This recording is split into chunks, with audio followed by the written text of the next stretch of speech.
तो बच्चों, आज हम आपको कुछ और क्वेश्चन प्रैक्टिस कराने के लिए ये वीडियो लेक्चर लेके आए हैं। तो आज फिर से हमारा टॉपिक होने वाला है पेडिग्री एनालिसिस, जो बहुत इम्पॉर्टेंट क्वेश्चन टॉपिक है नीट के लिए और आपके बायो के एग्ज़ाम के लिए, जो कि अभी होने वाला है 25 मार्च को। और नीट का एग्ज़ाम जो कि आपको पता ही है कि मई में होने वाला है। तो पेडिग्री एनालिसिस के बहुत सारे क्वेश्चंस फंसते हैं, बहुत सारे क्वेश्चंस आते हैं जो बच्चे नहीं कर पाते हैं। तो एक पेडिग्री का क्वेश्चन है ये, इसको हम डिस्कस करते हैं। तो ये है वाइफ, ये है हस्बैंड। अगर बीच में लाइन लगी है तो इसका मतलब दोनों की शादी हो गई। और ये अगर ब्लैक एंड है इसका हस्बैंड, दैट मीन्स कि वो अफेक्टेड है। अफेक्टेड मीन्स कि इसको कोई भी बीमारी है। अभी हम वो बीमारी नहीं डिस्कस कर रहे हैं, पर कोई भी बीमारी जेनेटिक उसको है। अब ये देखिए, इनका एक बेटी है, ये भी अफेक्टेड है। और इधर इनका एक बेटा है जो नॉर्मल है, ठीक है। और इधर एक बेटा और है जो कि अफेक्टेड है। इतनी बात आपको समझ में आ गई होगी इस पेडिग्री में। अब जो ये अफेक्टेड बेटी है, इसकी शादी हो रही है किसी नॉर्मल आदमी से, और इसकी शादी लड़के की एक नॉर्मल लड़की से हो रही है, ठीक। अब ये हो गई फर्स्ट जनरेशन, ये हो गई सेकंड जनरेशन। थर्ड जनरेशन में क्या हुआ कि मान लीजिए इसकी शादी जो हुई है एक अफेक्टेड और एक नॉर्मल आदमी से, उसके दो बच्चे हैं।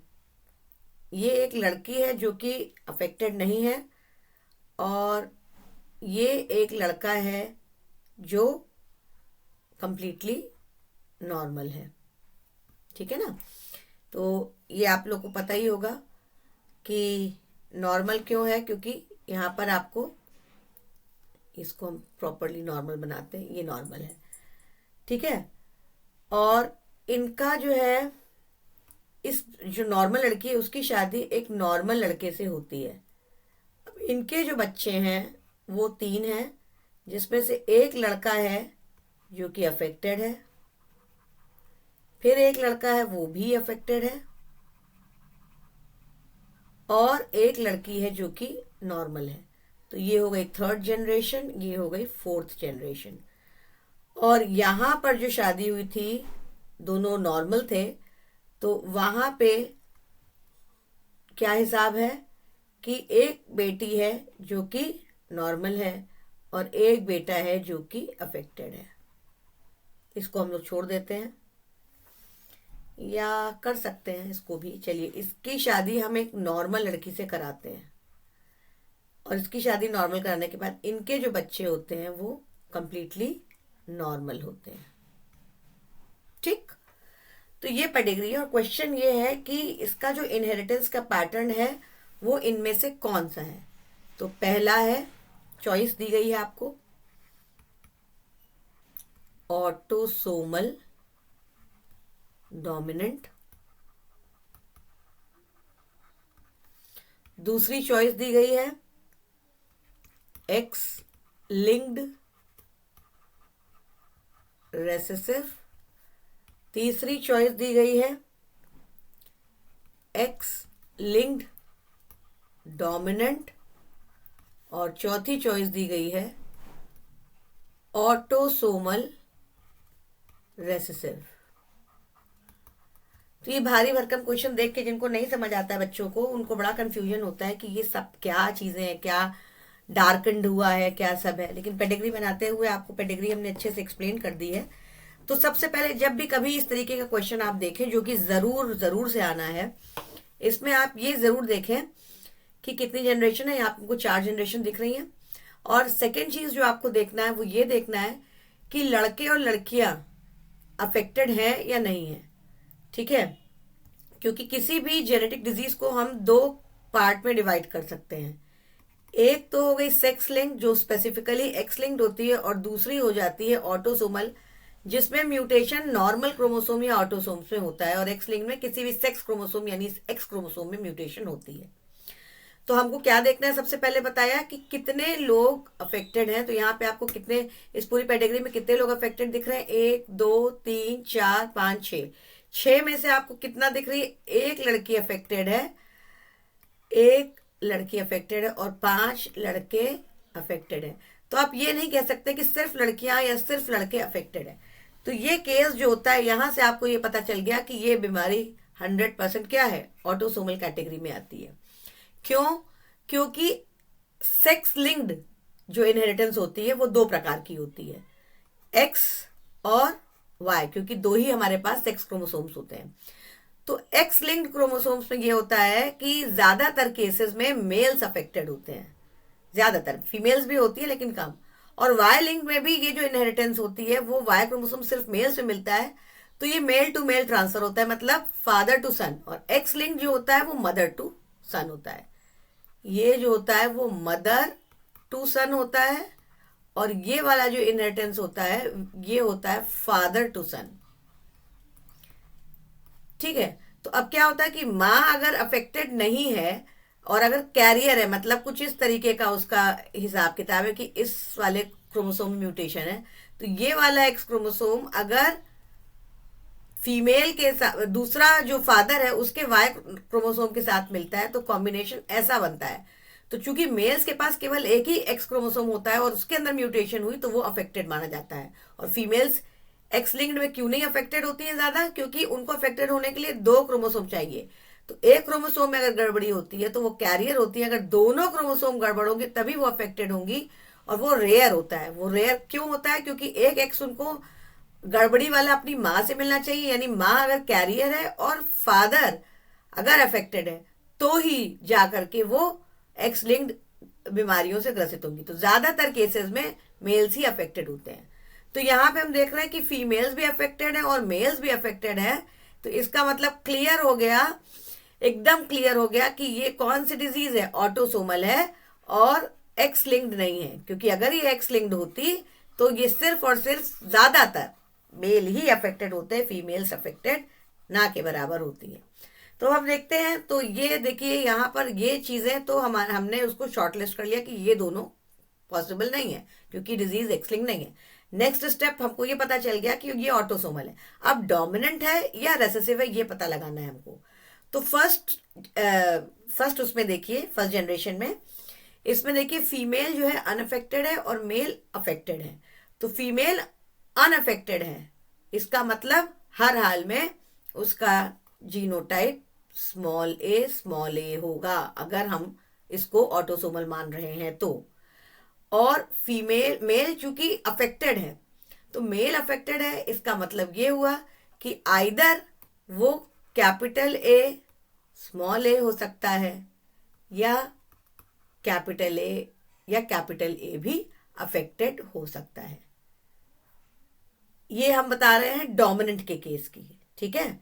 डोमिनेंट का केस अगर होता है तो डोमिनेंट जीन्स अफेक्टेड होती हैं, यानी ये वाला भी, और ये होता है नॉन अफेक्टेड। अब अगर हम जेनेटिक इनहेरिटेंस का पैटर्न रेसेसिव मानते हैं तो हम मान के क्या चलते हैं कि ये वाला जो है ये, अब इसमें पहले 2 चीजें और जरा देखिए, इसको वापस आते हैं, उस पॉइंट पे वापस आते हैं कि एक तो आपको बताया कि पहले एक्स लिंक्ड और ऑटोसोमल में आप डिफरेंशिएट करना सीखिए। दूसरा आपको ये जानना जरूरी है कि रेसेसिव कैरेक्टर जो होता है वो स्किप कर देता है जनरेशन को। तो यहां पे देखिए स्किप हो गया, मतलब स्किप करने का, तो यहां पे वो बीमारी थी सेकंड जनरेशन में, थर्ड जनरेशन में नहीं थी, फोर्थ जनरेशन में फिर से आई। तो एक तो ये कैरेक्टर होता है कि स्किप्स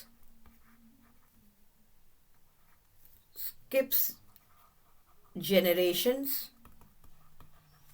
और दूसरी खास बात ये होती है कि अफेक्टेड पेरेंट्स को अनअफेक्टेड बच्चे हो सकते हैं। यहां पर देखिए अफेक्टेड पेरेंट है और अनअफेक्टेड बच्चे हैं, तो ये भी, यानी अफेक्टेड पेरेंट्स अगर हैं, अफेक्टेड पेरेंट्स, तो उनके बच्चे जरूरी नहीं अफेक्टेड हो, उनके अनअफेक्टेड चिल्ड्रन भी हो सकते हैं, ठीक है।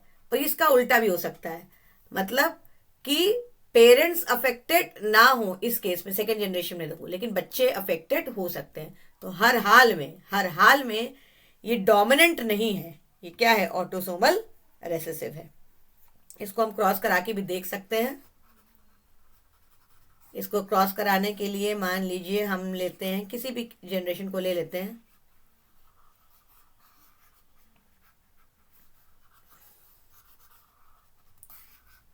तो मान लीजिए इसी को ही ले लेते हैं, ये फर्स्ट वाले को ही लेते हैं।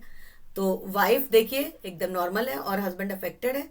तो जो अफेक्टेड है वो उस केस में स्मॉल ए होगा, और जो नॉर्मल है वो कैपिटल ए भी हो सकता है, कैपिटल ए भी, और कैपिटल ए स्मॉल ए भी हो सकता है। तो हमें कैसे पता चलेगा, ये है कि ये इस कैसे पता चल सकता है, क्योंकि इनके जो बच्चे हैं उसमें से ये देखिए, ये अफेक्टेड है, ये अफेक्टेड है, और ये अफेक्टेड नहीं है। तो इसका मतलब क्या हुआ कि जो अफेक्टेड नहीं है उसको नॉर्मल एक अलील मिल रही है ना, ये नॉर्मल एक अलील है स्मॉल ए, और उसके पेरेंट्स से दूसरी अलील आ रही है स्मॉल ए।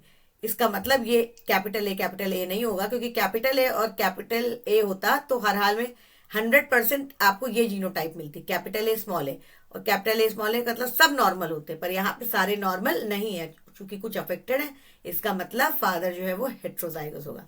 तो हम इसको हटाते हैं, फादर जो है हेट्रोजाइगस होगा, इसकी हमको ज़रूरत नहीं है, ये हमको पता चल चुका है। अब इसका हम क्रॉस करवा के देख लेते हैं और देख लेते हैं कि कितना फॉलो कर रहा है। इसको क्रॉस करवाओ, small a capital A small a, तो इधर हो जाएगा capital A small a, capital A small a, small a small a small a. तो इसका रिजल्ट क्या आया कि 50% जो है अफेक्टेड है, और जिसकी जीनोटाइप कैपिटल ए स्मॉल ए होगी, और 50% जो होगा वो अनअफेक्टेड है यानी नॉर्मल है, जिसकी जीनोटाइप स्मॉल ए होगी, ये है नॉर्मल। तो यहाँ पे वही केस दिख रहा है कि ये देखिए, दो जो है आपको आराम से अफेक्टेड दिख रहे हैं और एक आपको नॉर्मल दिख रहा है। तो और इसकी जैसा कि बताया, तो ऑटोसोमल रेसेसिव का लक्षण क्या है, सबसे पहले कि it can skip the generation, जो यहाँ पे थर्ड जनरेशन में स्किप करता हुआ दिख रहा है, क्योंकि यहाँ पे कोई डिजीज नहीं है। दूसरा लक्षण आपको बताया था कि boys and girls are almost equally affected, तभी वो ऑटोसोमल होगा। तीसरा लक्षण क्या बताया, तीसरा लक्षण आपको ये बताया गया है कि अफेक्टेड पेरेंट्स के अनअफेक्टेड बच्चे हो सकते हैं, जो सेकंड से थर्ड में दिख रहा है। और चौथा बताया आपको कि अफेक्टेड बच्चों के अनअफेक्टेड पेरेंट्स हो सकते हैं। तो फिर से रिपीट कर देते हैं कि autosomal recessive condition occurs only when the males and females are equally affected. Secondly, affected children can have unaffected parents, or vice versa. That means affected parents can have unaffected children, affected children can have unaffected parents. And finally जो सबसे important है, it can skip the generation. ये generation वो skip करता है। तो ये तो चार चीजें आप माइंड में रखेंगे कि अफेक्टेड अनअफेक्टेड वाला दो केस हुआ, स्किप करता है जनरेशन को, और मेल्स और फीमेल्स इक्वली अफेक्टेड होते हैं। तो ये चार कंडीशन अगर फॉलो हो रही है तो वो ऑटोसोमल रेसेसिव है। ठीक है, तो आई होप ये क्लियर हो गया होगा। इसी तरीके का पेडिग्री एनालिसिस हम सोच रहे हैं आप लोगों को बहुत सारे करवा दें, तो आप लोगों की प्रैक्टिस अच्छे से हो जाए। चलिए, थैंक यू आप लोगों को, और आप लोग अपना पढ़ाई लिखाई करते रहिए। नीट का एग्जाम बिल्कुल सर पे आ गया है। जो बच्चों के लगातार नंबर कम आ रहे हैं क्लास टेस्ट में, या आप ऑनलाइन टेस्ट दे रहे हो, तो उससे आप लोग हताश ना हो, क्योंकि ये गेम चेंजर है लास्ट मंथ। इसमें आप बहुत मेहनत करेंगे, कभी कभी बहुत खराब नंबर आते हैं बच्चों के, फेल भी हो जाते हैं, लेकिन वो नीट के एग्जाम में क्वालिफाई कर लेते हैं। तो आप अपनी मेहनत मत छोड़िए, लास्ट का 1 महीना फुल यूटिलाइजेशन करिए, क्योंकि रिविजन आपका हो गया होगा अब तक। और अगर नहीं हुआ तो बीच बीच में थोड़ा थोड़ा चीज़ें रिवाइज करते रहिए, जो चीज़ें आपकी कच्ची हैं, और उन चीज़ों के ऊपर ज़्यादा फोकस करिए जो आपको लगता है जिसका वेटेज ज़्यादा है, जो बहुत इंपॉर्टेंट है। जैसे ये जेनेटिक्स का पोर्शन है बायो में, बहुत इंपॉर्टेंट है, उसको आप रिवाइज करिए। और रिवाइज करने के साथ पेपर सॉल्व करो, पूरा का पूरा एंटायर पेपर सॉल्व करना बहुत ज़रूरी होता है, टाइमर लगा करके 3 घंटे के अंदर, जिससे कि आप अच्छे रिजल्ट्स कर सके। इसके ऊपर मैं सेपरेट वीडियो बनाऊंगी कि आपको डूज एंड डोंट्स क्या करने होंगे इस टाइम के दौरान। और कमेंट्स में आप लोग प्लीज़ अपने डाउट्स क्लियर करो, क्या चीज़ें पढ़नी है, वीक है आपका, वो आप पूछ सकते हो। चलो बच्चों, ऑल द बेस्ट, फिर मिलते हैं नेक्स्ट सेशन में।